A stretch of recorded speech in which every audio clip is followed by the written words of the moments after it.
Think of plot you think of KNS ತರ ಅಂದ್ರೆ ಅದು ನಿಜವಾಗ್ಲೂ ಸತ್ಯ. ಇವ್ರದ್ದು ಯುನಿಕ್ನೆಸ್ ಏನಂದ್ರೆ ನನಗೆ ಅನ್ಸಿದ್ದು, ಒಂದು ಒಳ್ಳೊಳ್ಳೆ ಲೊಕೇಶನ್ ಅಲ್ಲಿ ಪ್ರಾಜೆಕ್ಟ್ ಮಾಡ್ತಾರೆ. ಎರಡನೇದು ನಡೆದಂತೆ ನುಡಿಯುತ್ತೇವೆ ಅನ್ನುವಂತಹ ಕಂಪನಿ, ಅವ್ರು ಏನ್ ಹೇಳ್ತಾರೋ ಅದನ್ನ ಮಾಡ್ತಾರೆ. ಅದು ಒಂದು ನಮಗೆ ತುಂಬಾ ಇಷ್ಟ ಆಗಿದ್ದು KNS ಕಂಪನಿ ಬಗ್ಗೆ. ಅದು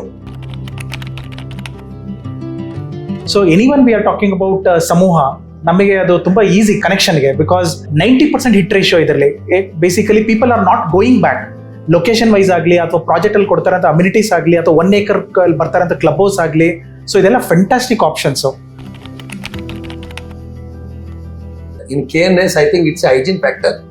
Whichever project they do, legal is vetted out very clearly. If there is any issues going to come, they don't even touch those kind of lands and other things. So whoever buys today, not just another 10 years, 15 years, the lifelong generations, that property or that piece of land will never have any issues. KNS infrastructures top 5 developers in Bangalore ಅಂತ ನಾನು ಹೆಸರು ಮಾಡಬೇಕು ಅಂತಂದ್ರೆ, so ಇದು top 1 ಅಲ್ಲಿ ಇದೆ KNS. Because ನಾನು ಎಲ್ಲಾ ಪ್ರಾಜೆಕ್ಟ್ಸ್ ನೋಡಿದ್ದೀನಿ, SBI ಮತ್ತೆ HDFC ಇಂದ ಅಪ್ರೂವಲ್ಸ್ ತಗೊಂಡಿರ್ತಾರೆ, saying that the projects are legally vetted ಅಂತ. ಸೊ ಹಾಗಾಗಿ ಒಂದು ಕಸ್ಟಮರ್ ಸೈಟ್ ನೋಡ್ತಾ ಇದ್ದೀನಿ ಅಂತ ಬಂದ್ರೆ, ಅಂದ್ರೆ ಪ್ರಾಪರ್ ಒಂದು BMRD ಅಥವಾ BDA ಸೈಟ್ಸ್ ನೋಡ್ತಾ ಇದ್ದೀನಿ ವಿತ್ ಒಂದು ಪ್ರಾಪರ್ ಡೆವಲಪರ್, ಟ್ರಸ್ಟೆಡ್ ಡೆವಲಪರ್ ಜೊತೆ ನಾನು ಅಸೋಸಿಯೇಟ್ ಆಗಬೇಕು, ಅವ್ರ ಜೊತೆ ನಾನು ಸೈಟ್ ತಗೋಬೇಕು ಅಂತ ಬಂದಾಗ, ಸೊ KNS ಕಂಪ್ಲೀಟ್ ಆಗಿ ಫುಲ್ಫಿಲ್ ಮಾಡುತ್ತೆ ಕಸ್ಟಮರ್ಗೆ. KNS Samuha, the address of what's next.